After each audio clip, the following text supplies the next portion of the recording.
Anong sistema mo sa sa breeding and sa pag-prepare ng ibon, sir? Sa breeding, hinahanap ko yung mga ibon na yung mga tumatapos.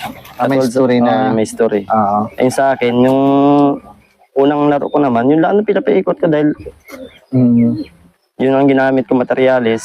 Kaya yung pinarami ko lang. Di, nagano tayo, deworm, flashing, ibon.